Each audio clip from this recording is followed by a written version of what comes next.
Welcome to foodies kitchen Tamil. இன்றைக்கி butter beans எப்படி செய்கிறதுன்னு பார்க்கலாம். வாங்க வீடியோக்குள்ளே போய் பார்ப்போம்.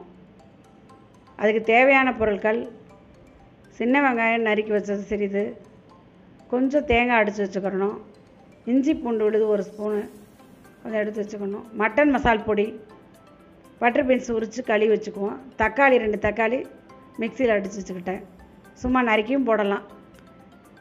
ப்ரெஷர் பேனில் எண்ணெய் ஊற்றிக்கிட்டு எண்ணெய் நல்லா காயவும் 1 ஸ்பூன் கடுகு வெடிக்கவும், கொஞ்சம் சீரகம், வெங்காயம்,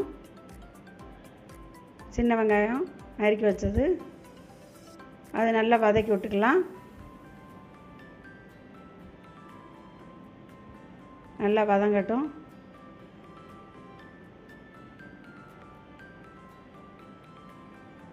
இஞ்சி பூண்டு விழுது 1 ஸ்பூன், இஞ்சி பூண்டு 1 ஸ்பூன் போட்டு அதையும் நல்லா பச்சை வாடை இல்லாமல் நல்லா வதக்கணும். எண்ணெயில் அந்த வெங்காயம் இஞ்சி பூண்டு பேஸ்ட்டு எல்லாம் சேர்ந்து எண்ணெயோட பச்சை வாடை இல்லாமல் நல்லா வதக்கணும்.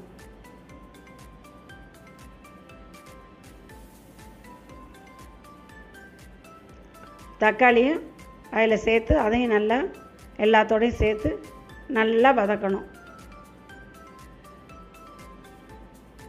அந்த பேஸ்ட்டோடு சேர்ந்து தக்காளியும் சேர்ந்து நல்லா வதங்கும். உப்பு தேவையான அளவு போட்டுக்கணும். உப்பு தேவையான அளவு போட்டு அதையும் நல்லா சேர்த்து வதக்கிக்கிட்டு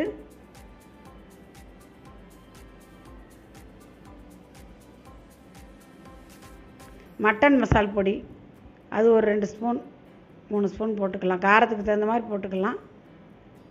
போட்டுட்டு ஏற்கனவே மட்டன் மசால் பொடி நம்ம சேனலில் சொல்லியிருக்கோம், அதை பார்த்து கூட நீங்கள் பண்ணிக்கோங்க. இது எதுக்குமே ஒரு சப்பாத்திக்கு பூரிக்கு எதுக்குமே இந்த கிரேவி வச்சுக்கலாம்.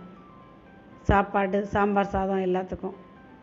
பட்டர் பீன்ஸ் எடுத்து போட்டு நல்லா வதக்கிட்டு அது வேகிறதுக்கு தண்ணி கொஞ்சம் நல்லா 1 டம்ளர் 2 டம்ளர் கூட ஊற்றிக்கலாம். நல்லா வதக்கி விட்டுட்டு உப்பு அந்த தக்காளி இஞ்சி பூண்டு பேஸ்ட்டு எல்லாம் சேர்ந்து அந்த பருப்போடு சேர்ந்து நல்லா வதக்கிட்டு வேகிறதுக்கு தண்ணி 1 டம்ளர் 2 டம்ளர் வச்சு மூடி போட்டு மூடிடுங்க. மூடி போட்டு மூடி நல்லா 2 விசில் பருப்பு வேகிறது போட்டு 2 விசில் நல்லா வேகலை, இன்னொரு 1 விசில் கூட விட்டுக்கலாம். விசில் வரவும் திறந்து அதை நல்லா வதக்கி விட்டு நல்லா கிண்டி விட்டுட்டு வற்றணும். நல்லா சுண்டை வச்சு பருப்பு நல்லா வெந்திருக்கான்னு பார்த்துக்குவோம். நல்லா சுண்டை வச்சு